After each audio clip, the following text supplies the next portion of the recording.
Good, good morning and a happy new year. I am trying to check to see if the microphone is working. Excuse me.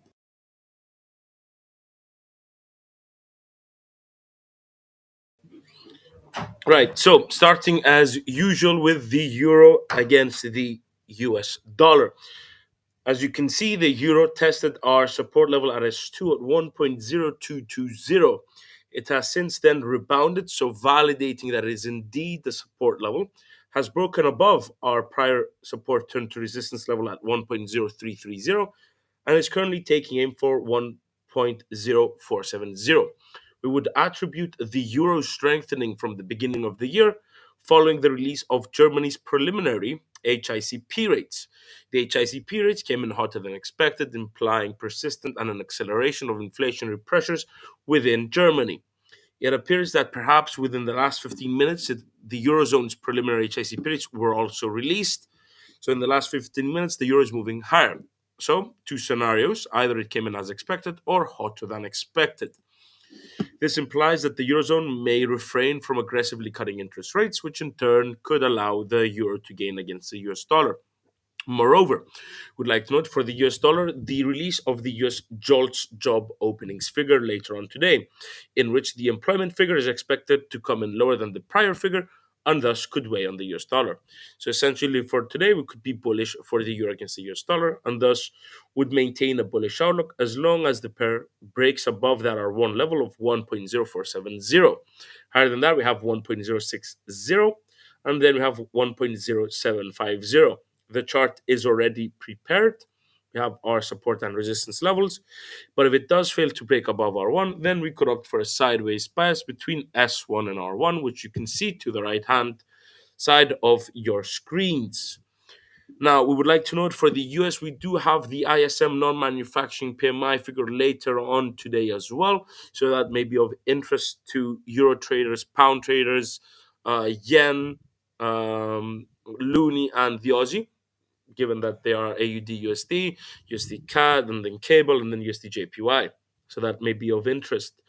Later on in the week, we do have the FOMC's last meeting minutes, in which I would not be surprised to see the Fed being hawkish, which could aid the dollar. However, the highlight of the week is said to be the US employment data on Friday, which the unemployment rate is expected to remain steady at 4.2%, whereas the NFP figure is expected to come in lower than the prior figure, which could tend to imply a slight loosening of the labor market. But with unemployment remaining steady at 4.2%, overall, it is a good outlook for the US employment market. Nonetheless, we are now moving to USD JPY. Please note how the pair has touched and validated our resistance level at 158.35, which we had placed previously, hence showcasing that R1 is indeed a resistance level. Now, finding resistance at R1 does not mean we would not maintain a bullish outlook. If you look at the RSI indicator below our chart, is currently registering a figure of 65, implying a bullish market sentiment. Now, what I would not be surprised is to see the pair moving slightly lower before breaking above R1.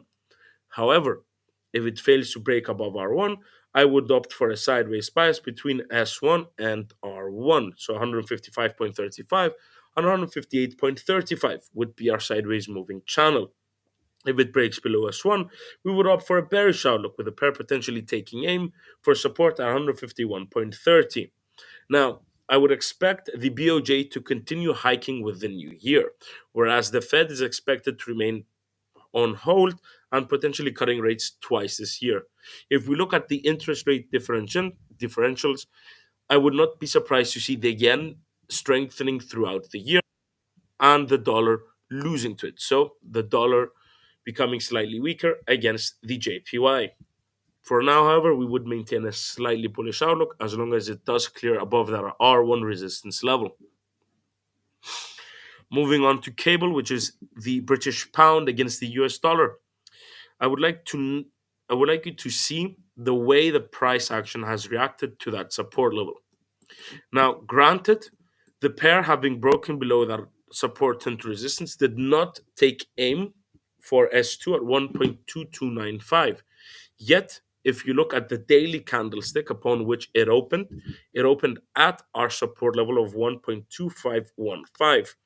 The RSI is moving to 50, currently very, very close, which does imply a neutral market sentiment. Now, we would opt for a sideways bias, and the reason is it hasn't broken above R1. For the day and for the next couple of days, you could be slightly bullish for the pair, but when looking at it from a more macro perspective, we would opt for a slightly sideways bias between S1 and R1. If it does clear R1, however, then we could opt for a bullish outlook, with the next potential target for the bulls being at 1.2845, as you can see on the right hand side of your screens, denoted as R2. If it breaks below S1, we would opt for a bearish outlook, taking aim for 1.2295. But having acted as support, then turned to resistance, excuse me, having acted as resistance, it is now once again a support level. Let's see if we can get S3 on the screens. If you are interested for S3, it is at 1.2090.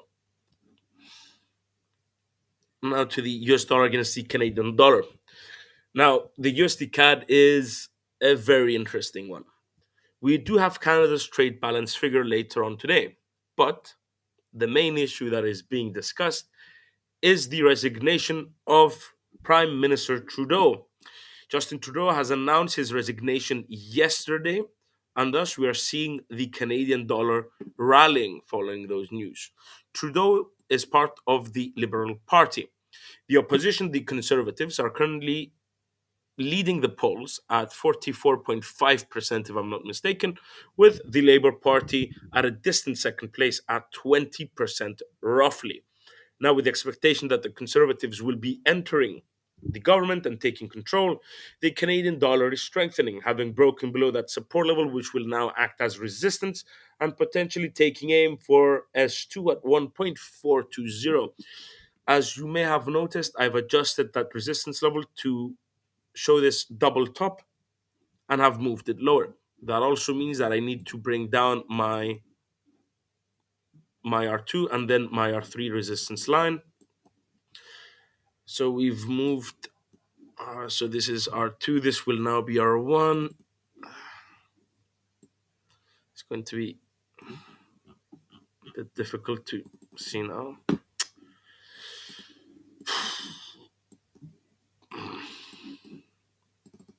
This will indeed be quite difficult. Could move this slower. Yep, that's what we're going to do. We're going to take that whole time. Nothing much we can really do.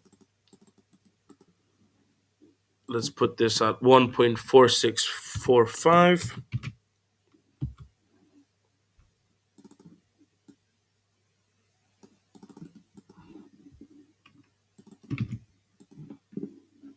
And this will actually become R3.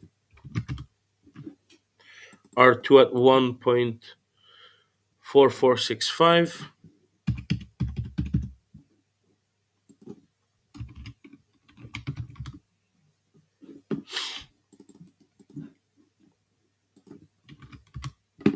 There we go. So it's broken below support, now turned to resistance. We are opting for a bearish outlook for the particular pair. One is the resignation of Trudeau. From a technical point of view, it's dipped to 50, but it's broken below that support level and the mid-range of the Bollinger Bands.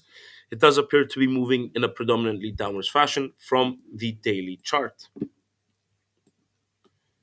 So this turns from 1.434 as a support level to resistance level, which means we also need to adjust this text label.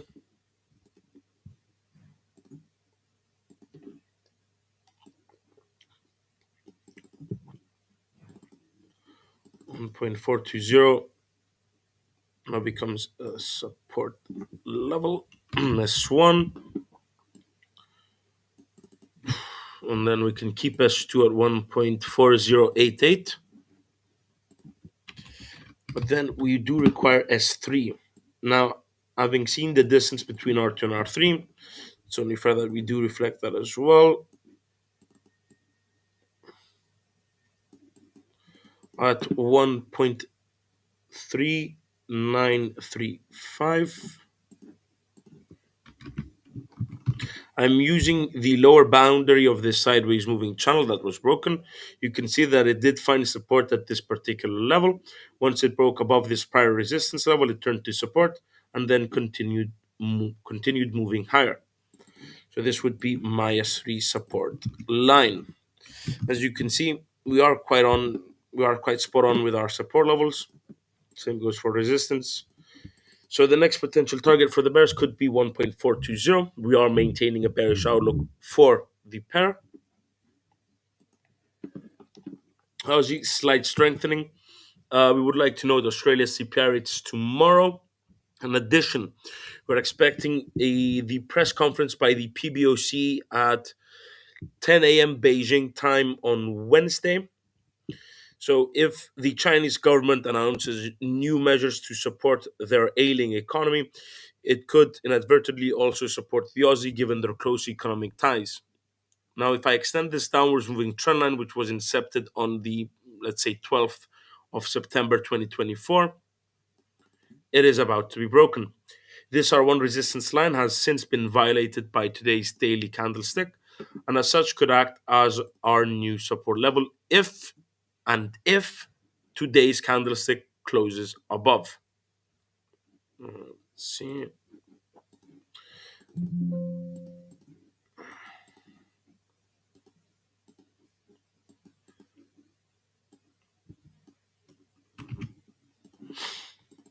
So planning ahead, this may act as a support level. We're going to drop down to the 4-hour time frame as well to see how this particular level has reacted to the recent price action. Broke above, came back down. RSI is at 65. That's bullish. Needs to clear this high though, which would coincide with the breaking above this downward moving trend line. We might see retracement back down to the new support level of 0.627 and then might move higher. We are still bullish for the particular pair. That's S1. We do have S2, but we do need to readjust S3. And then let's move this. Might be a fitting.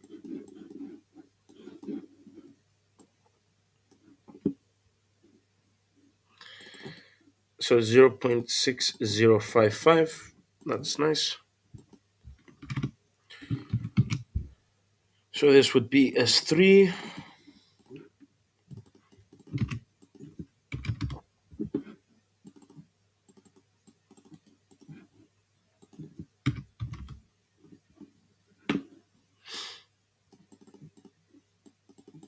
This becomes S1. Let's remove this. This becomes.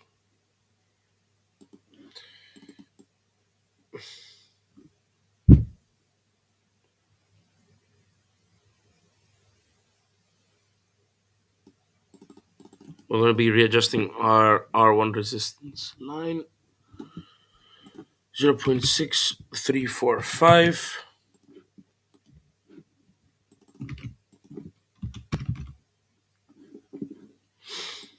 0.6445 becomes R2.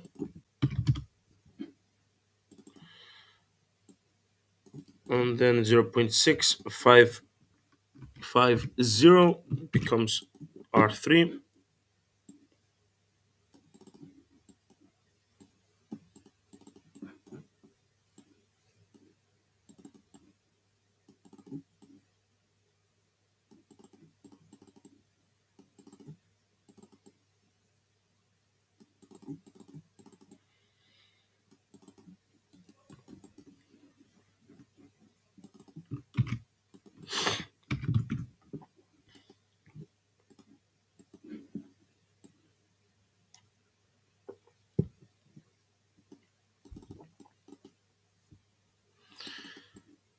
So we've placed R1, R2, and R3. We also have S1, S2, and S3 as well. Nice. I'm just looking at the chart. So it's about to break the mid-range of the Bollinger Bands. In theory, it's broken above resistance, turned to support. For this bullish outlook to continue, not only would I require it to close above that S1 level, but to at least break the downwards moving trend line, which you can see has been significant. And let's use some shapes to show. So it started at this high here, as you can see from the circle, validated below. That's a second.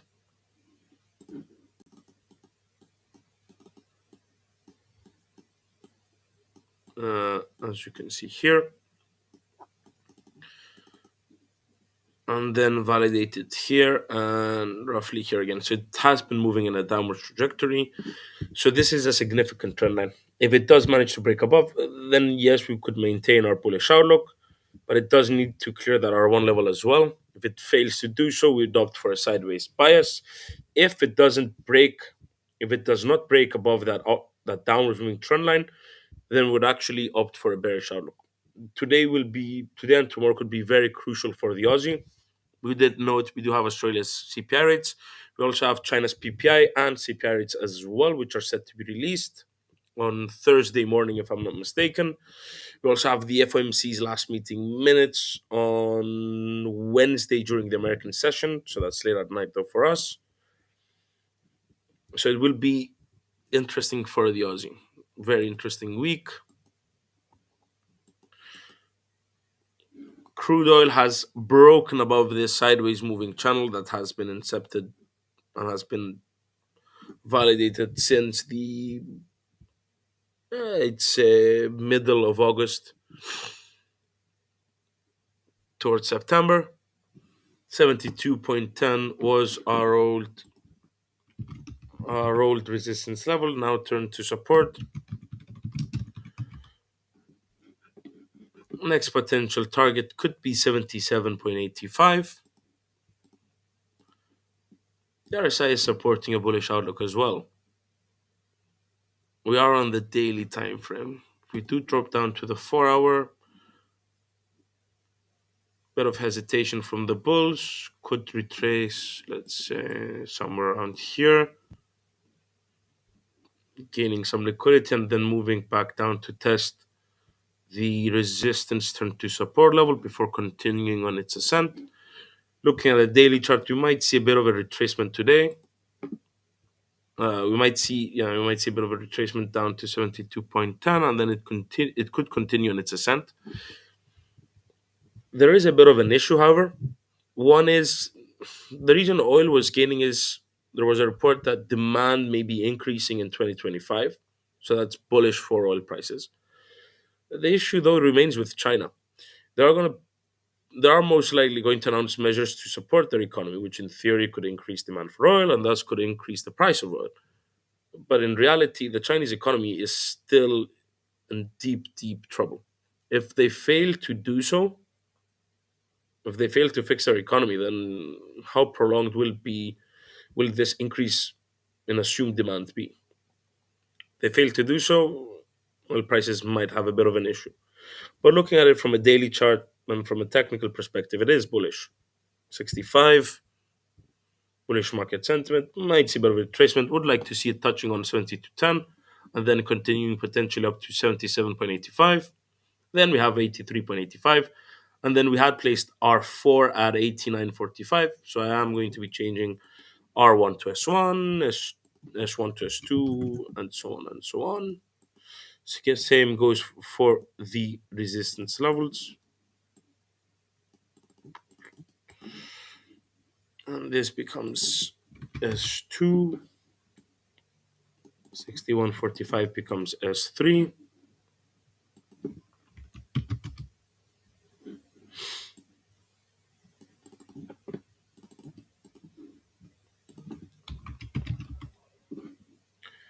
$83.85 as R2.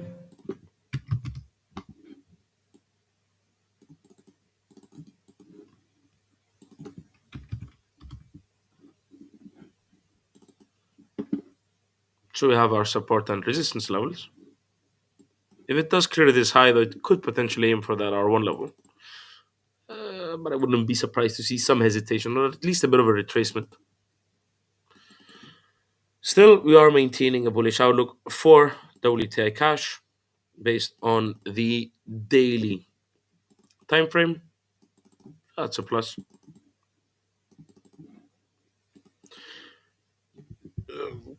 Gold is an interesting story, but we could see the formation of an upwards moving trend line. It needs two touches to be formed and then a third to be confirmed. As you can see, one second formed and then third as a verification.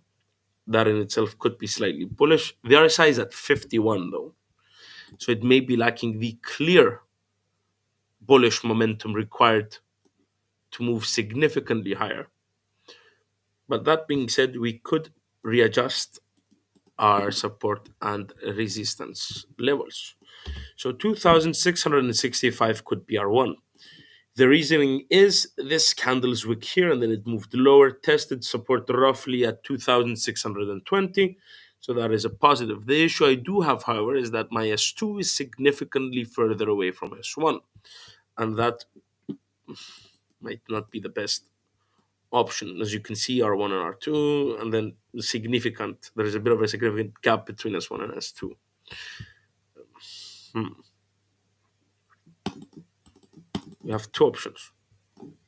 One, we could readjust that support level because we are maintaining a relatively sideways bias with the RSI at 51, which does imply neutral market sentiment.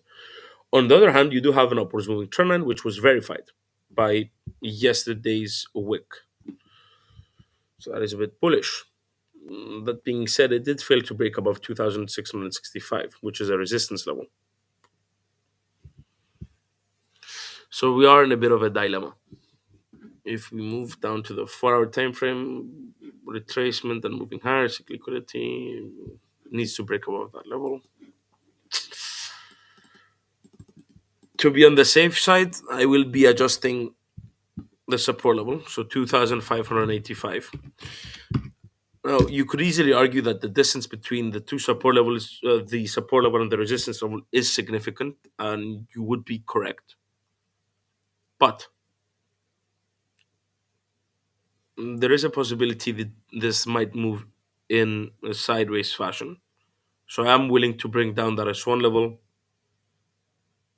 to accommodate for potential fluctuations in price.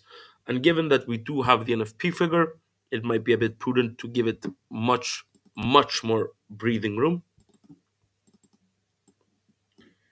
And now I do need to adjust the support and resistance text labels.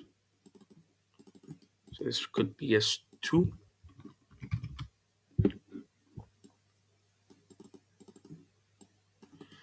$2,470.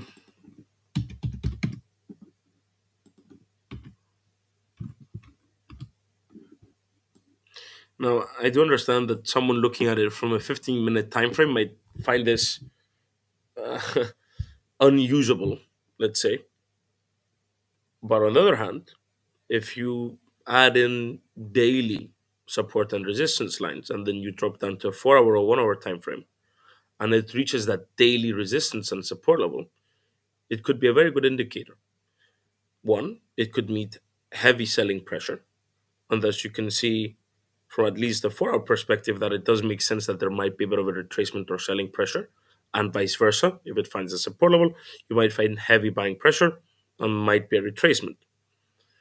On the other hand, if it clears above a daily support or resistance level or breaks below, and then there's a retracement to that level, it can also be used in another way. One could argue that if it does break above a resistance level, for example, let's say today's candlestick moves closer towards that 2,725 level, but then spends the rest of the week moving lower, it could find support at 2,665, which would be in that scenario a resistance to support level. So it's not bad to have daily support and resistance support levels, as long, and that's my personal view, as long as it doesn't lead to a high number of support and resistance levels, high number of support and resistance lines on your chart, which makes it then unreadable. It's fine. It's not an issue. But I prefer to keep my charts much more tidy. Because let's say I add, you can add this, and then let's say intermediate resistance, and then let's just do this. On a daily time frame, this does not look very nice. As you can see, it just clusters your chart. Could be useful, granted, but it is not pretty. Move down to a 4 hour time frame. You can see this daily candle, this daily support level, this daily resistance level validated. Same goes for R2. If you're using the 4 hour time frame, you can see how the daily one was respected and might be used again and again and again. Whereas if we are using these intermediate levels, actually not that bad either. But you can see it right down below.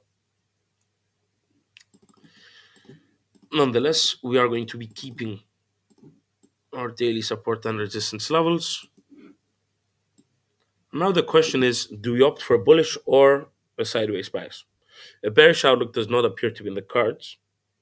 One is the RSI, second is the trend line.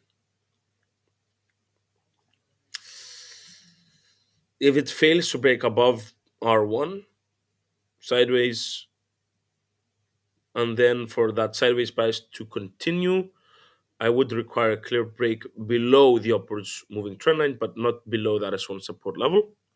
But if it does manage to break above R1, then I would opt for a bullish outlook, potentially up to R2.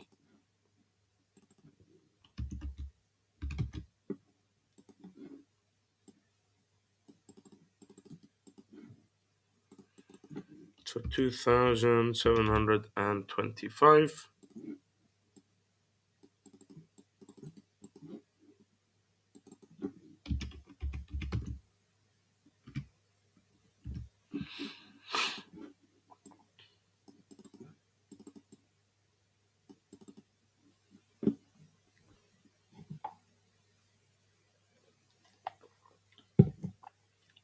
Those are our support and resistance lines. Now, gold is an interesting story. If the dollar weakens throughout the week, then yes, we could see gold moving higher.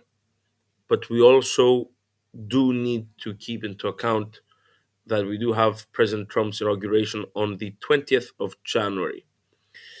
Based on what he has said, one could assume that there will be peace proposals or at least negotiations occurring in the various conflicts around the world. So that could be Ukraine and Russia, and then Israel and Hamas, which could ease concerns about geopolitical tensions in the region and thus could weigh on gold.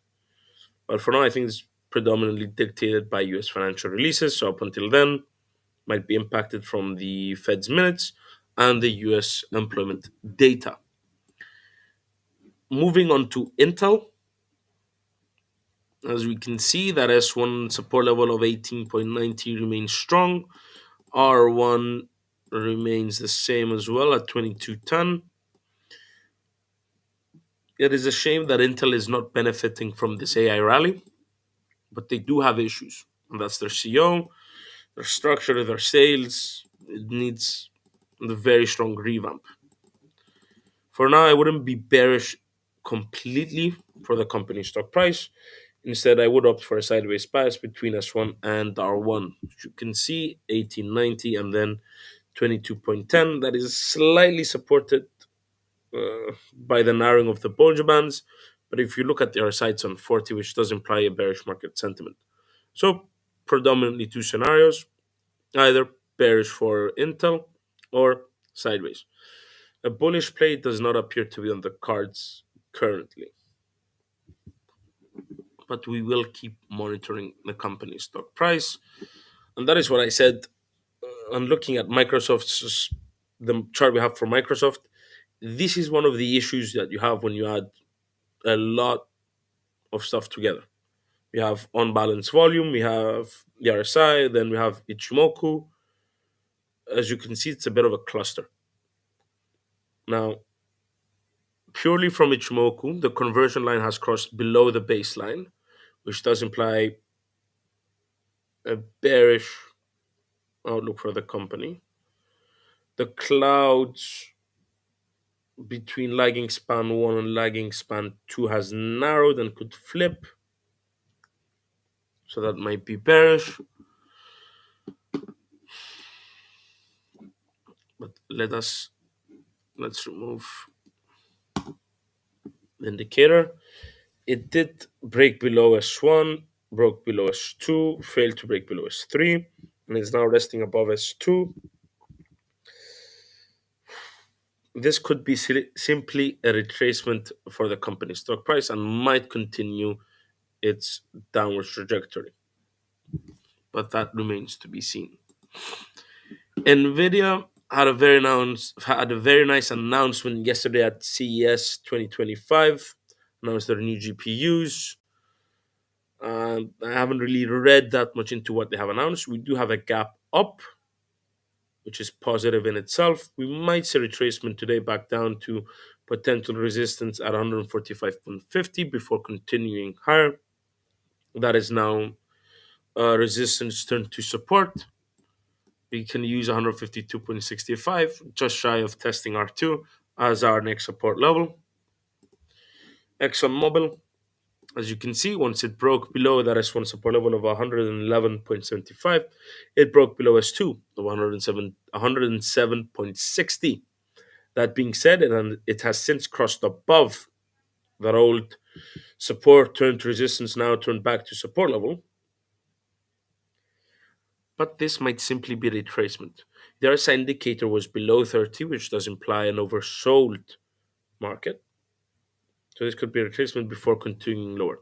If it breaks below S2 today, then I would not be surprised to see the company's stock price taking aim for the potential support level at 102.82. On the flip side, if it manages to stay above S2, we could opt for a relatively bullish outlook as long as it takes aim for 111.75, which is the new resistance level, and then manages to clear that up.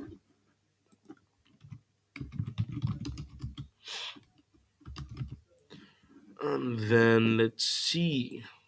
McDonald's staying steady between 281.75 and 299.55.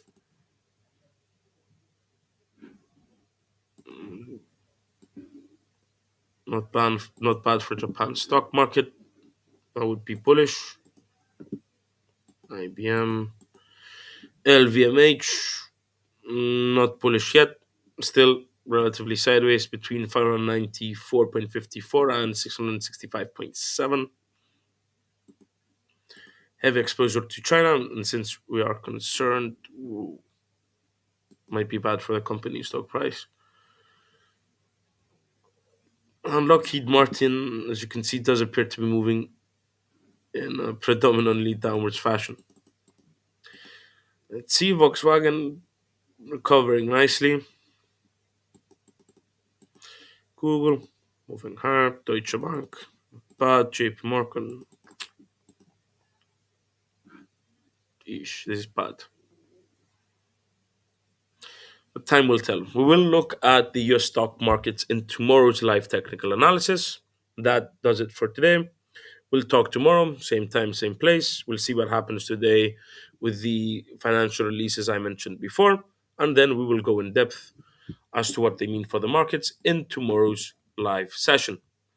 Thanks for tuning in, and I will see all of you tomorrow.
Okay, let's go ahead and get started.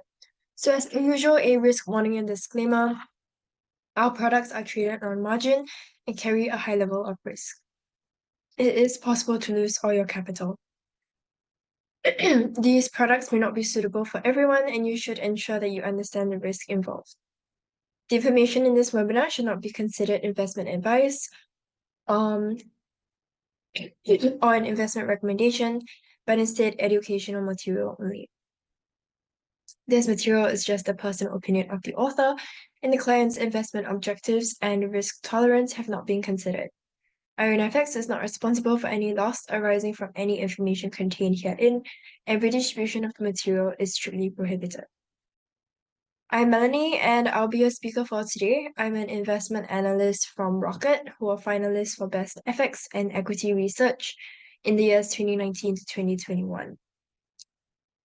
So here's our agenda for today. We are going to be talking about what exactly hedging is, the different types of hedging, what correlation is, and lastly, some risk management techniques.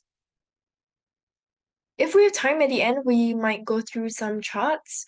Yeah, but that's if we get through our slides. Okay, so let's go ahead and get started. So what exactly is hedging? So in Forex trading, hedging is a key risk management strategy that helps to offset potential losses by taking a counteracting position in the same or a correlated asset. So you can think of it like buying insurance for a trade. You're basically protecting yourself from adverse market movements that could harm your primary position. So how does it work?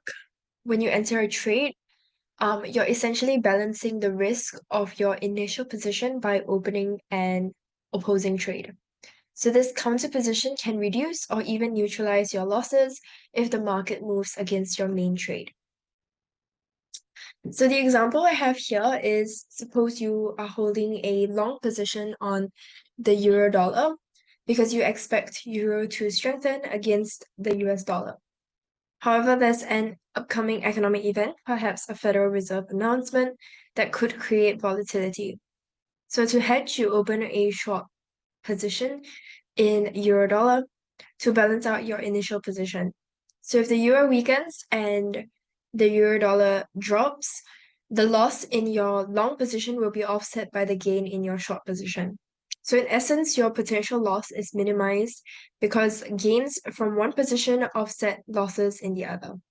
So this kind of balance helps protect your capital and keeps your portfolio steady through unpredictable movements. So why hedge? So many of us are aware of the extreme volatility involved in forex markets. So prices can be affected by global events, political developments, and economic announcements. And sometimes this can lead to significant fluctuations within minutes. So firstly, we have risk mitigation. So at its core, hedging allows traders to limit their exposure to these unpredictable market swings. So by offsetting risk, you as a trader can reduce the impact of an adverse price move on their primary position. Secondly, we have capital preservation. So preserving your trading capital is critical, especially for long-term trading success. So by using these hedging strategies, you can protect against catastrophic losses that could erase weeks or even months of gains. So for example, if you're heavily exposed to the US dollar, in multiple trades, you might hedge by taking a position that benefits from the US dollar depreciation. Number three, profit consistency. So hedging can help to stabilize your returns over time. Rather than risking a high impact loss, you gain more consistent returns by smoothing out your profit and loss curve. Number four, market neutrality. Hedging also provides a way to maintain a more neutral position during uncertain times. So for instance, if you have a strong dollar bias, but sense a period of volatility, a hedge allows you to protect your portfolio while still capitalizing on profitable opportunities. So in summary, hedging isn't just about avoiding losses, it's about achieving um more stable, more predictable trading outcomes. So yeah, you may sacrifice some profit potential, but the reduced risk exposure can be worthwhile.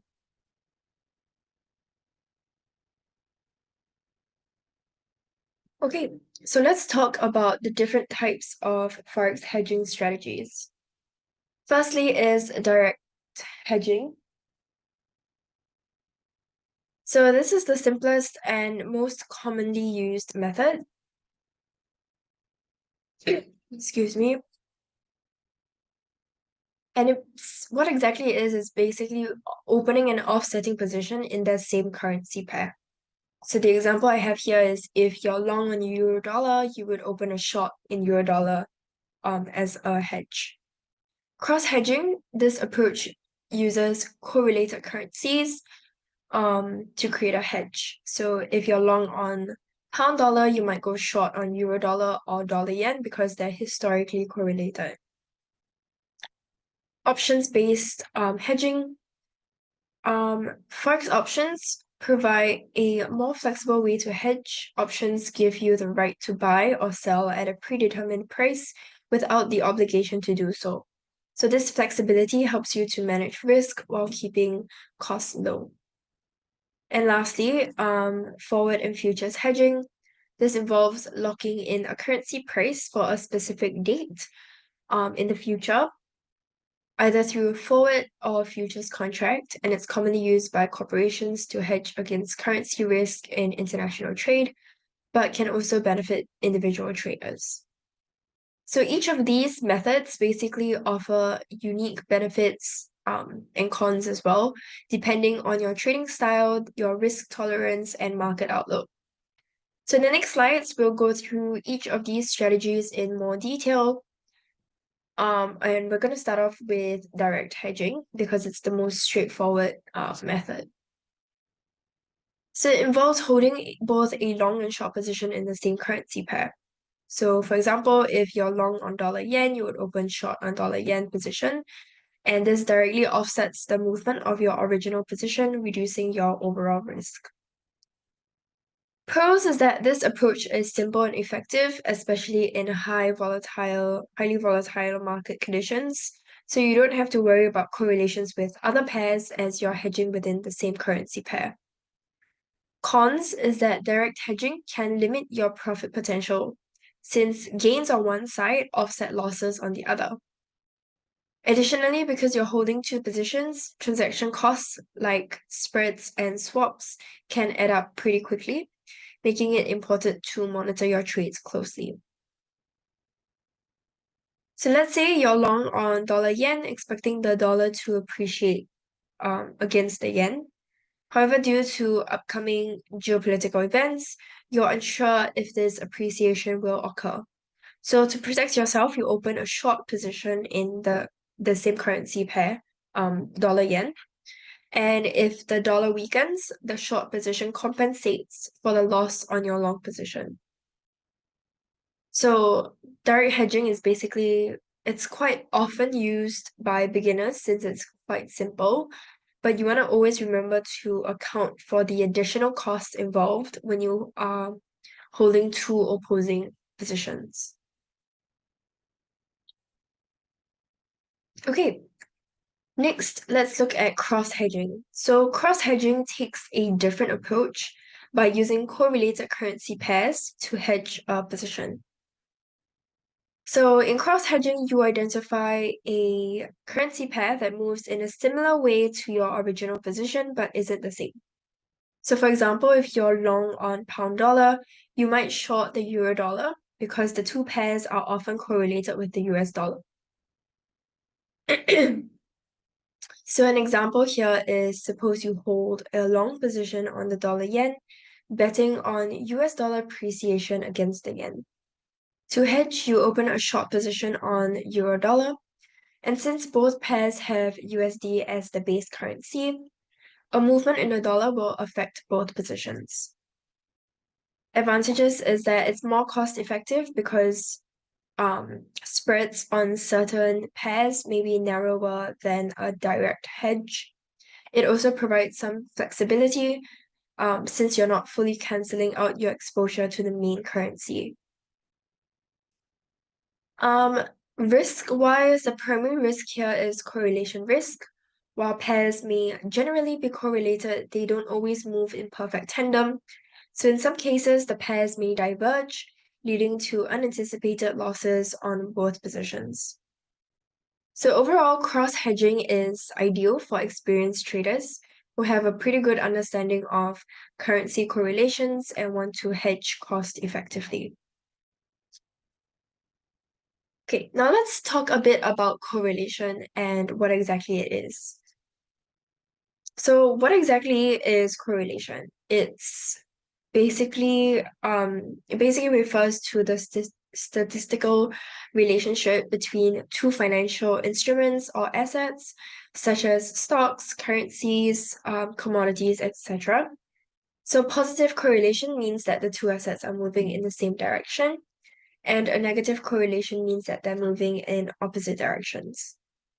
So for example, if the price of gold and the value of the US dollar have a negative correlation, which they do, then when the price of gold goes up, the value of the US dollar typically will go down and vice versa. So a perfect positive correlation is +1, while a negative perfect correlation is -1. So we typically look for strong correlations with values of 0.8 and above 0.8 and above or below -0.8.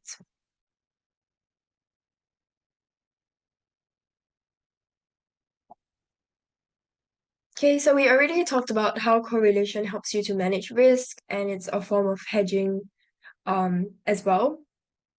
So traders use correlation to identify potential trade opportunities and manage risk. For example, if a trader holds a long position in a stock, they may want to consider taking a short position in a negatively correlated asset to offset some of the risk of the long position. It's important to note that correlations can change over time, so traders must continually monitor their relationships. Additionally, correlation does not equal causation, meaning that just because two assets have a high correlation, it doesn't mean that one is causing the other to move. Okay, so we have a couple of examples of how you can find the most or least correlated forex currencies in real time. The example we have here is my FX book. So you can make use of this filter, correlation filter here to find what you are looking for and adjust the time frame to whatever you prefer. So we typically want to look for correlations that are higher than 80 and lower than -80. So you simply input that into the filter and it will highlight all the currency pairs that match up with what you have requested. So that's a really easy way of finding correlations.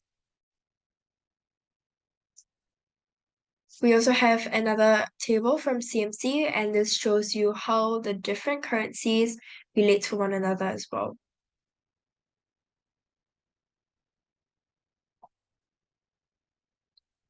Okay, any questions so far?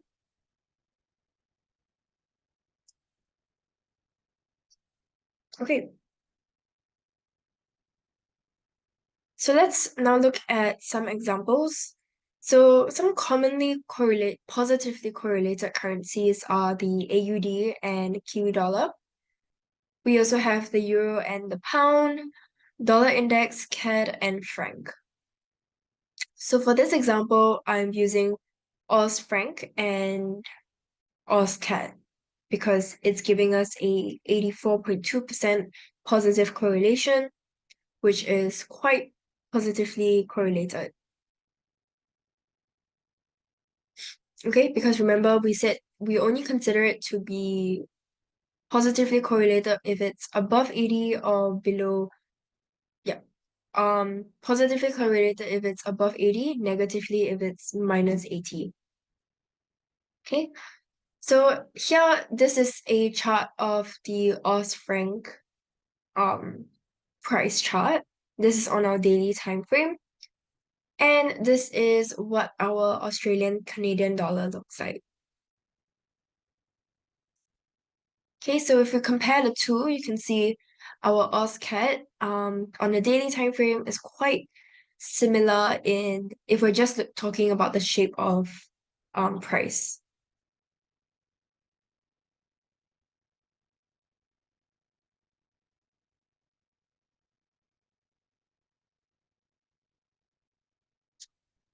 Okay, we have a question. Can we not hedge with options? Yeah, you can. I think we did mention that as one of the types of hedging strategies as well, option-based hedging earlier, just in the earlier slides. But for now, I'm just talking a bit about correlation with regards to Forex currencies. We'll get into options in a bit.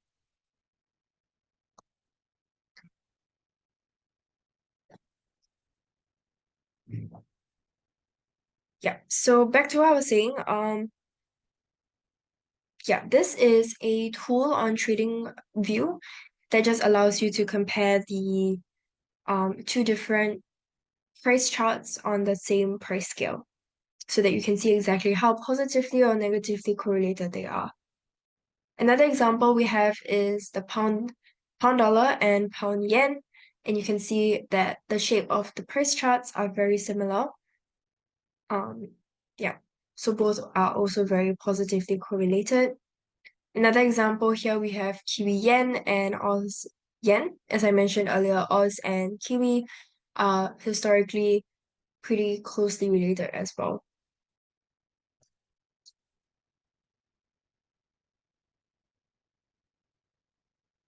Yeah. So again, this is on TradingView.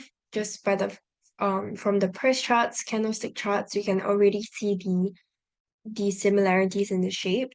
But when you compare it on the same price scale, it's a lot easier to see that similarities. Okay, we also have the SPX and the euro dollar that are positively correlated as well. Now let's move on to negatively correlated currencies, which tend to be DXY and gold and DXY and Oz. So with DXY and gold, DXY and euro as well.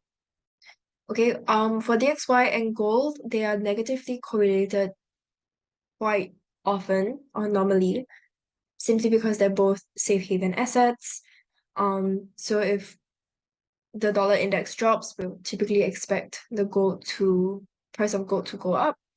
And that's heavily dependent on your fundamental analysis as well. So that's why it's important for us to keep up to date with any economic releases or data releases, especially any FOMC meetings, unemployment data with regards to the US economy that tends to have a direct and quite high impact on our DXY and as a result, gold as well. Okay, but as I mentioned, they are not always negatively correlated, so you do have to check on your prices or check on your charts regularly. Because things like geopolitical events, things like that can also affect the correlation as well. Okay, so for this example, we're going to be looking at Euro Oz and Oz franc, which are in this case very negatively correlated and minus 90.9%.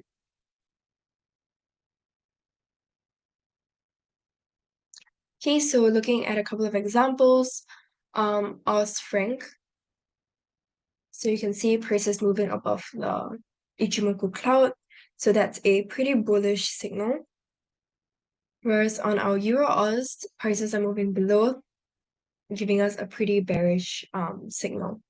So if we compare it on the same price scale, you can see prices are pretty negatively correlated.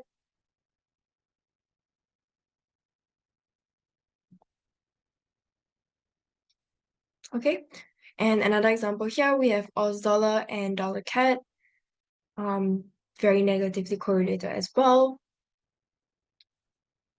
SPX and gold,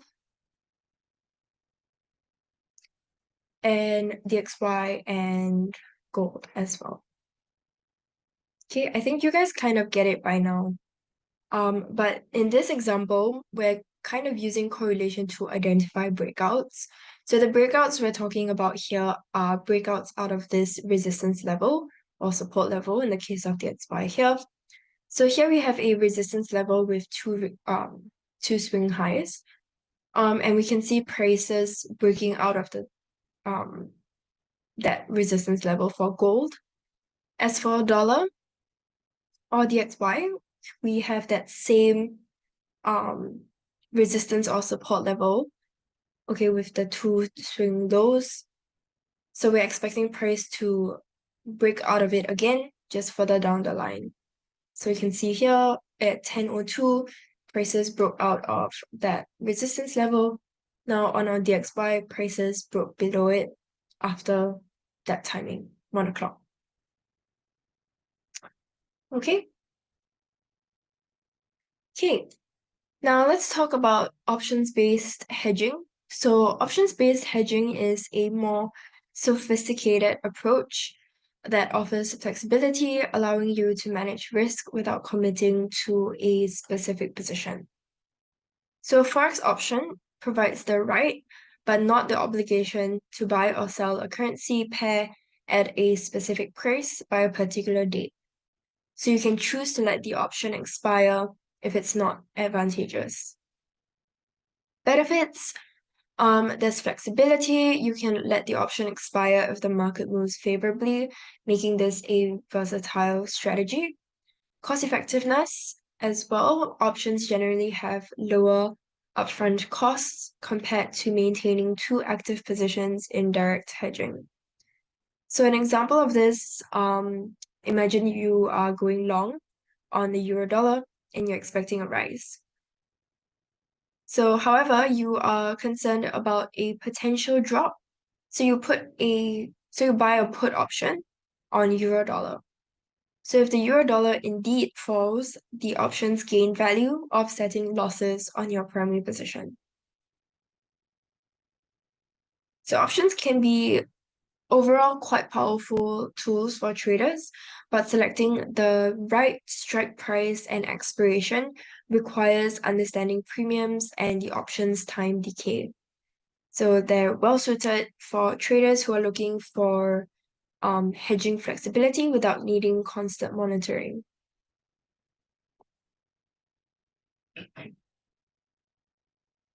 Okay, so let's talk a bit about risk management strategies when it comes to hedging. So in order to figure out what exactly or how exactly we can manage risk and manage a trade, we need to understand what exactly a trade will consist of. Okay, firstly, of course, we have the entry, the stop loss orders, take profit orders. And then we also have your break even, partial profit, idea and validation, trading stop, and diversification.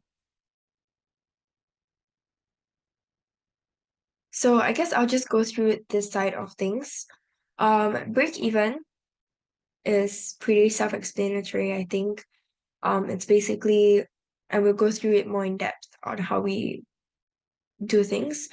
Partial profit, it's in the name, is quite explanatory as well. And we'll give you some examples.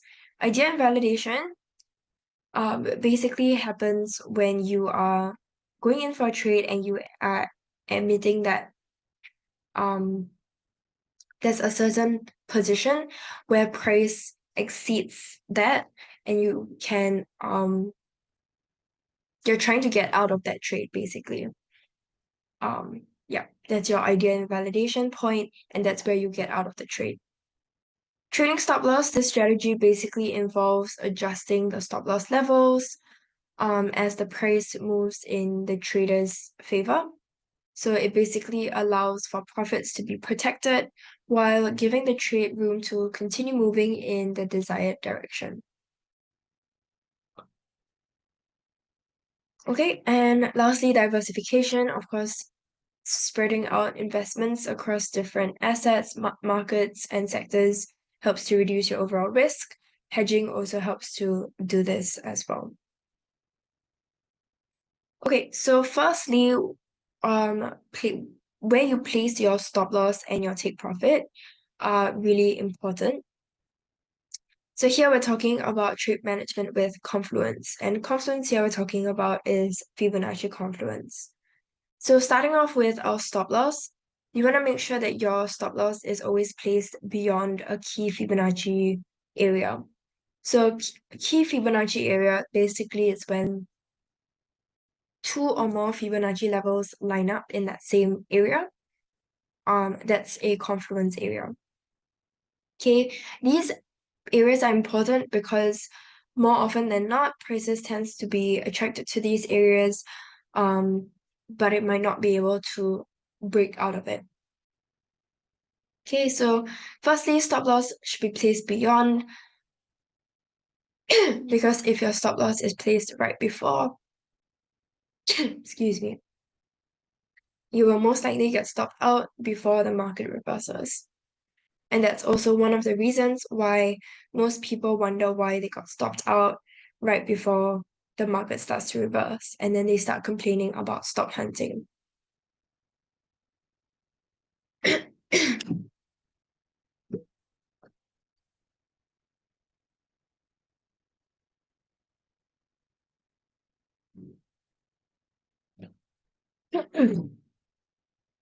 Okay, as for take profit, excuse me.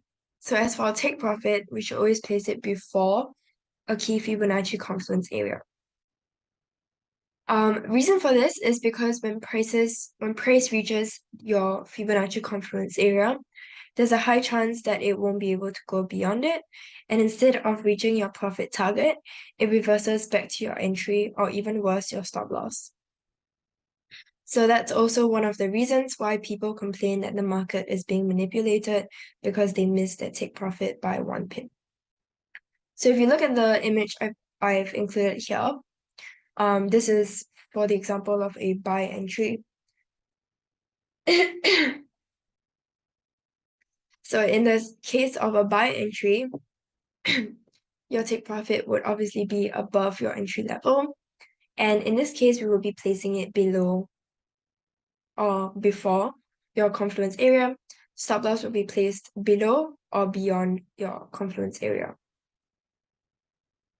Okay, so here we're saying to always put it beyond so that there's some buffer in case the market doesn't go up right away when you buy. Okay, this example, we are using a major resistance area. Your stop loss will be placed beyond it and your take profit placed before. So this is an example when we're going in for a sell entry, which explains why our take profit is below.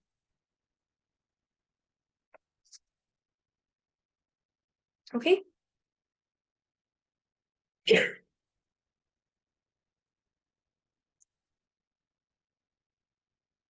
Okay, some other examples.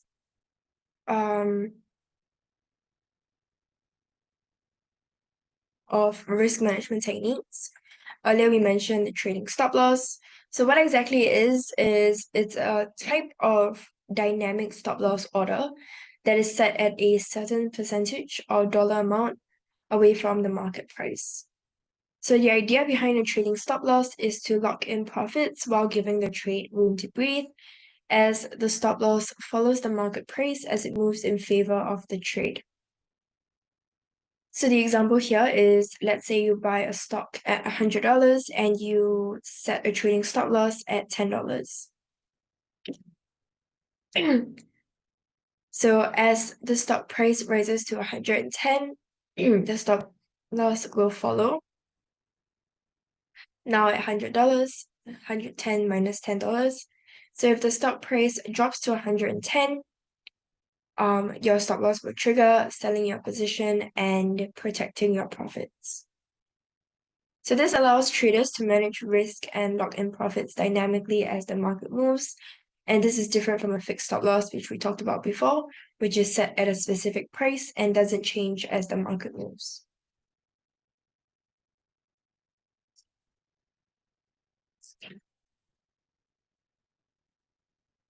Okay, so it's important to note that the trading stop loss is not a guarantee that you will exit a trade at the desired price.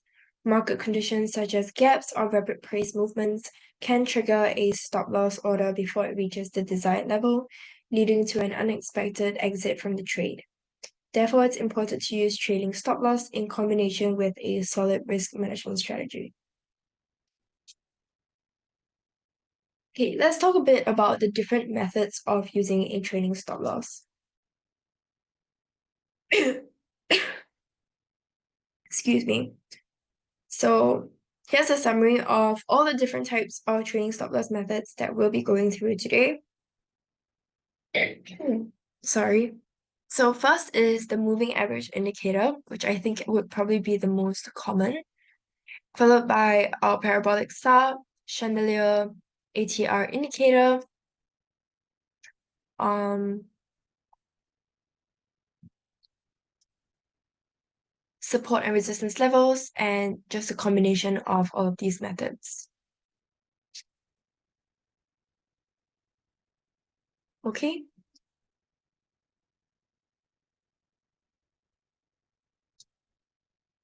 Okay, starting off with our moving averages. So you can see in this example, prices are moving in this ascending trend line. They're also moving above this blue line, which is our moving average.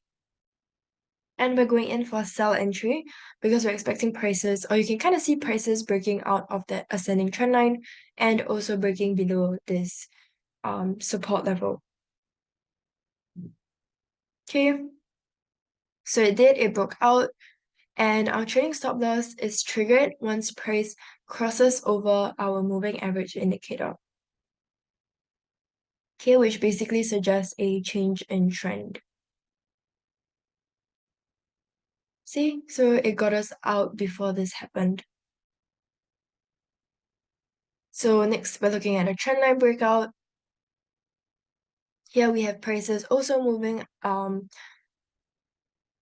in a descending trend line, and we're using the same price chart as before. Your trend line trading stop loss is triggered when price crosses over or breaks out of that trend line. Parabolic SAR, it's the same kind of concept. Once price moves over, crosses over that indicator, the trading stop loss is triggered and you get out the trade. Chandelier and ATR as well. Yeah, here's an example. So here we are using a combination of moving average and our support and resistance levels, as well as an ascending trend line. So with ascending trend line here, with prices breaking out, we're going in for a sell entry and your take profit. We got out at our take profit. Okay. So breakouts are usually high volatility events, like when it breaks out of your trend line, trend channel, and those kind of are your trailing stop loss as well. Price can spike up and reverse almost as quickly. And a stop loss can help you to manage risk, protect your capital. Trailing stop loss can help you to protect your profit as well. So again, here we are using parabolic SAR, moving average. We're just basically trying to make use of the different indicators to kind of confirm our analysis. So you'll go in with your support and resistance levels like we have done here, basically marking out all of the swing highs or swing lows that we can identify, and then go in with our indicators to show, I guess, to try and identify if there's any change in trend or if the trend is going to continue. Okay. Okay, so let's now dive into break evens. Are there any questions on trading stop loss? before we move on to break even.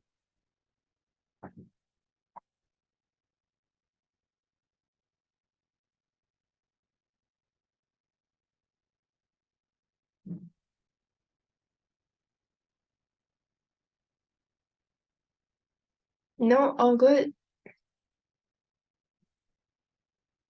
Okay, great.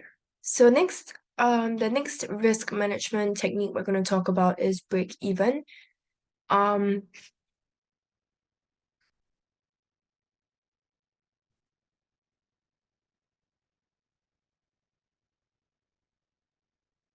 so for break even,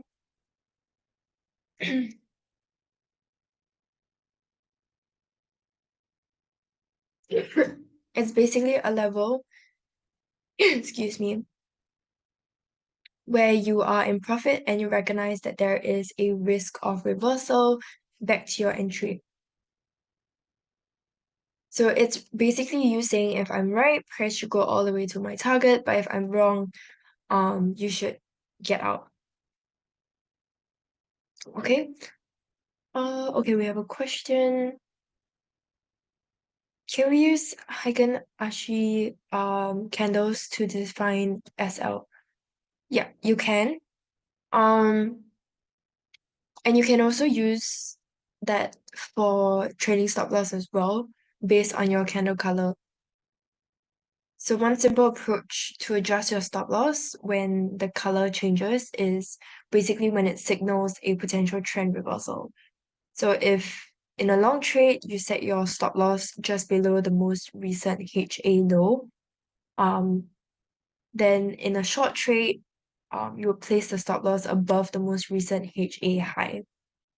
So when the color of your candle shifts from green to red in an uptrend, it can be a signal to tighten your stop loss or consider exiting the trade. So that's how you can use the HA highs and lows as well. Um, you can also combine HA with moving averages as well. So yeah, so it's just extra confirmation as well.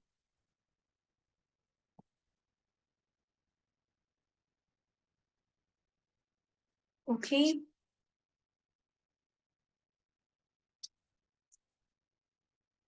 Yeah, but thanks for the question. Um, yeah, so back to break even. So a break-even point is where the value of an asset or trade exactly covers all associated costs, meaning that there's neither profit or loss, right?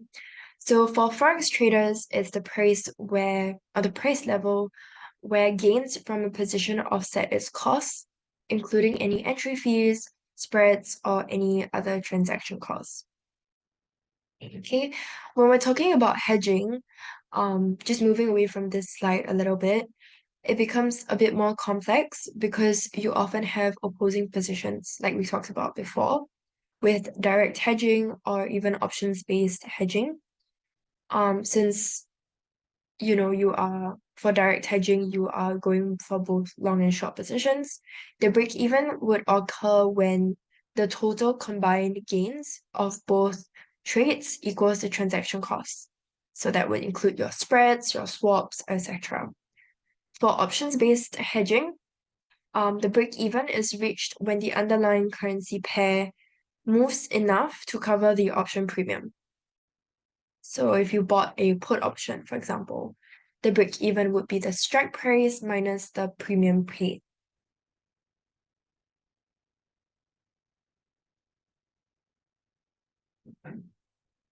Okay? Um, yeah.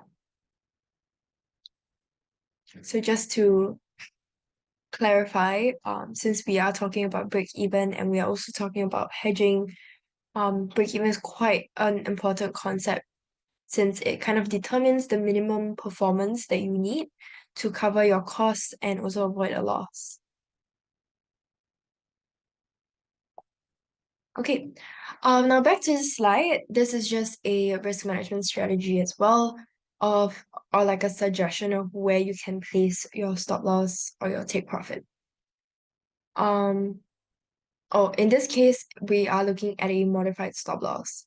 So for your entry, you are placing it at this swing to the swing high resistance, right? Price broke out of it, so we're going in for a buy entry, hoping for price to push to our take profit, this green level here.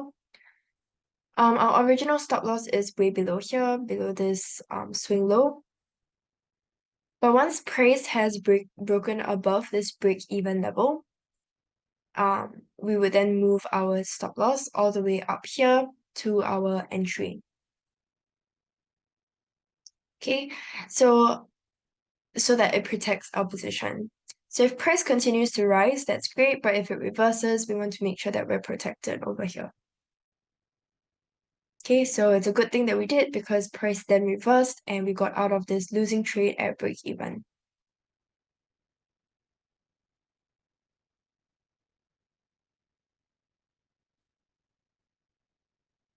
Okay, next let's look at our last risk management strategy, which is idea and validation.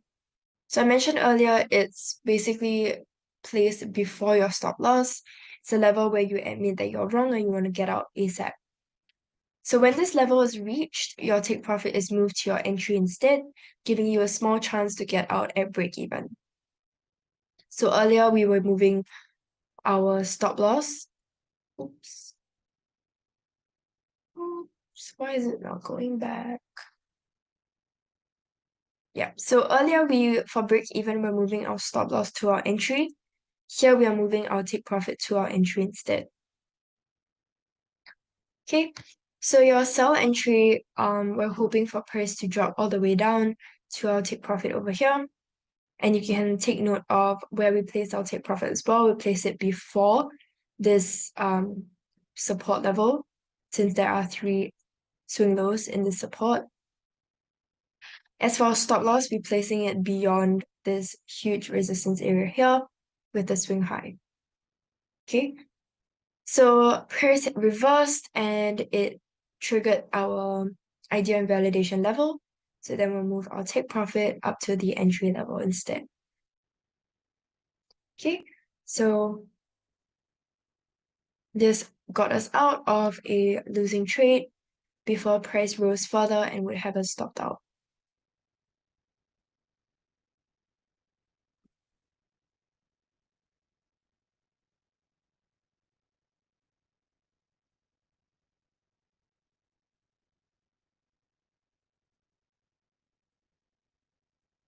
Okay.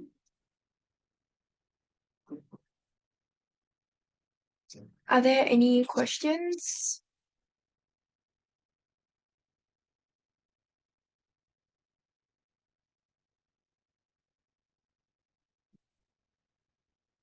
Okay, so I guess that's it for today. Just to kind of summarize, um, or like some final tips for effective hedging.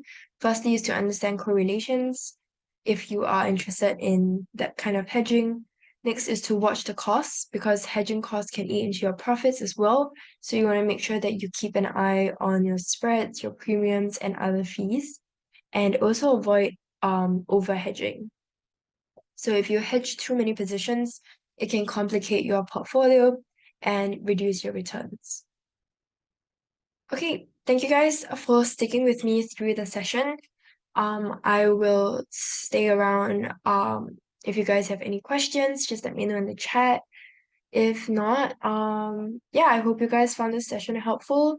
We covered quite a bit today, from basics of hedging to some risk management strategies.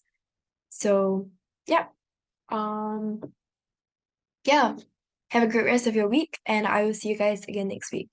Thanks, everyone. Bye.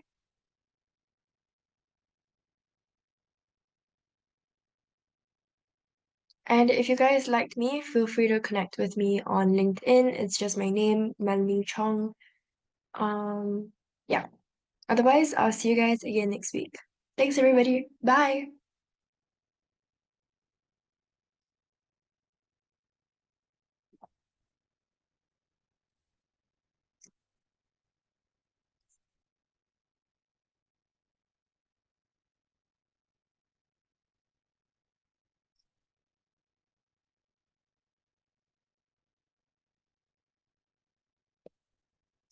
Thanks everyone. See you guys next week.